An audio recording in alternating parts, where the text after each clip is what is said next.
Halo, selamat datang. Hari ini kita bakal ngupas tuntas sebuah sistem penyampaian pesan yang luar biasa. Gimana sih caranya perintah ilahi itu bisa melintasi alam gaib sampai ke kita umat manusia? Kita akan menyelami dua pilar utama dalam rukun iman, kepercayaan kepada malaikat dan rasul. Yuk, kita mulai. Oke, coba deh kita pikirin bareng-bareng. Pernah nggak sih kalian berhenti sejenak dan benar-benar bertanya, gimana caranya pesan dari Sang Pencipta, sesuatu yang begitu agung, begitu gaib, bisa sampai ke telinga kita, manusia biasa di bumi? Ini bukan cuma soal teologi loh, ini tentang gimana jembatan antara yang ilahi dan yang fana itu dibangun. Dan ternyata, jawabannya itu bukan cuma satu hal, tapi sebuah sistem dua bagian yang dirancang dengan sempurna dan saling terkait. Bayangin deh, ada utusan tak kasat mata yang tugasnya memastikan pesan itu tetap murni, dan ada utusan dari kalangan manusia yang tugasnya memastikan pesan itu bisa kita pahami dan kita teladani. Keduanya kerja bareng, memastikan wahyu ilahi sampai tanpa cacat sedikit pun. Nah, buat ngertiin ini semua, kita harus lihat gambaran besarnya dulu. Dalam Islam, kerangka ini dikenal sebagai rukun iman atau pilar-pilar keimanan. Percaya sama malaikat dan rasul itu bagian yang nggak bisa dipisahin dari fondasi ini. Oke, jadi titik mulanya tuh di sini. Iman dalam Islam itu intinya percaya sama hal-hal gaib, realitas di luar jangkauan panca indera kita yang dijelaskan di Al-Quran dan hadis. Ini bukan keyakinan buta, tapi kepercayaan yang berdasar pada wahyu.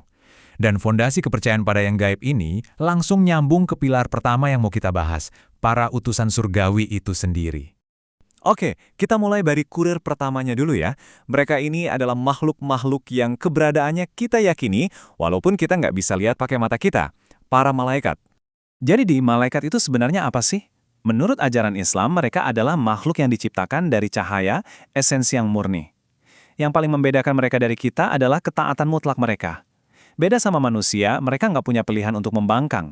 Mereka itu udah disetting buat selalu nurut sama perintah Tuhan. Dengan sempurna, tanpa pernah berbuat dosa. Nah, sifat-sifat ini nih yang bikin mereka beda banget sama kita. Mereka selalu patuh, nggak punya kebutuhan fisik ya makan atau minum, dan yang paling penting mereka nggak punya hawa nafsu. Nggak adanya ego atau keinginan pribadi inilah yang jadi jaminan kalau setiap tugas yang dikasih ke mereka bakal dieksekusi dengan presisi yang absolut. Dan percaya sama malaikat ini bukan pilihan loh. Wajib. Coba perhatiin deh ayat dari surah Al-Baqarah ini. Lihat gimana iman kepada malaikat disebutin persis setelah iman kepada Allah. Ini nunjukin betapa fundamentalnya peran mereka dalam struktur keimanan seorang muslim. Dari sekian banyak malaikat, ada beberapa yang tugasnya krusial banget buat kita tahu. Ada Mikael yang ngatur rezeki, Israfil yang nanti niup sangkakala kiamat, Israel pencabut nyawa, terus ada Rakib dan Atid yang nggak pernah alpa nyatet setiap perbuatan kita. Tapi, lihat deh Jibril, tugasnya apa? Menyampaikan wahyu. Nah, ini dia nih, penghubung kunci dalam cerita kita. Ini langsung membawa kita ke pertanyaan yang paling logis. Kalau malaikat Jibril adalah pembawa pesan ilahi, terus pesannya itu dikasih ke siapa di bumi? Nah, disinilah pilar kedua kita masuk ke dalam cerita. Pesan itu disampaikan kepada manusia-manusia pilihan yang kita kenal sebagai nabi dan rasul. Merekalah penerima wahyu di antara kita. Oke, tapi ada bedanya nih antara nabi dan rasul, dan ini penting buat kita tahu. Seorang nabi itu menerima wahyu dari Allah, mungkin buat dirinya sendiri atau buat nguatin ajaran sebelumnya. Tapi seorang rasul itu punya misi yang lebih besar. Dia nggak cuma nerima wahyu, tapi juga punya kewajiban buat nyampein wahyu itu ke umatnya. Jadi gampangnya gini, setiap rasul itu udah pasti nabi, tapi nggak semua nabi itu rasul. Walaupun jumlah nabi itu banyak banget, ada 25 rasul yang namanya disebut di Al-Quran, dan ini wajib kita imani mulai dari Nabi Adam sampai Nabi Muhammad SAW. Lihat deh, kita balik lagi ke ayat yang sama dari surah Al-Baqarah. Ini bukan kebetulan ya, ini keren banget karena nunjukin betapa dua pilar ini, malaikat dan rasul, nggak bisa dipisahin.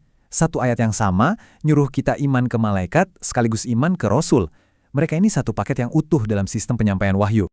Sekarang, coba bayangin deh, kalau kamu disuruh milih orang buat nyampein pesan paling penting di alam semesta, orangnya harus kayak gimana?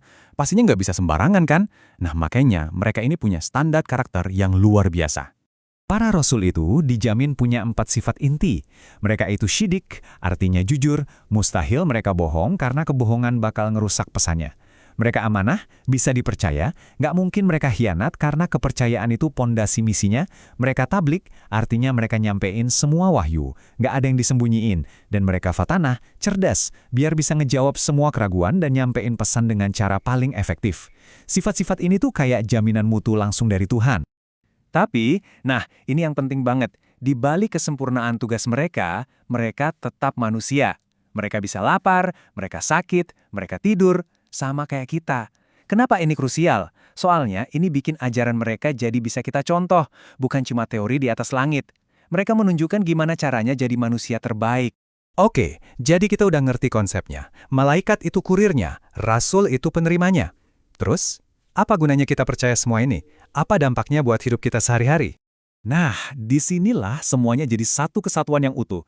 Percaya sama malaikat, khususnya Rakib dan Atid, itu bikin kita mawas diri kan? Wah, gue lagi diawasin nih. Ini yang dorong kita buat berbuat baik.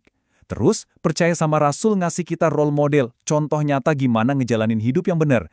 Jadi, gabungan antara kesadaran diawasi dan adanya teladan inilah yang jadi peta jalan lengkap menuju kebahagiaan sejati. Jadi intinya, percaya sama sistem ini, ada pengawas gaib yang memastikan akuntabilitas dan ada pemandu manusia yang ngasih teladan. Itu bukan sekedar hafalan rukun iman. Ini adalah kerangka berpikir yang secara fundamental membentuk cara seorang muslim melihat setiap tindakannya, setiap ucapannya, dan tujuan akhir hidupnya.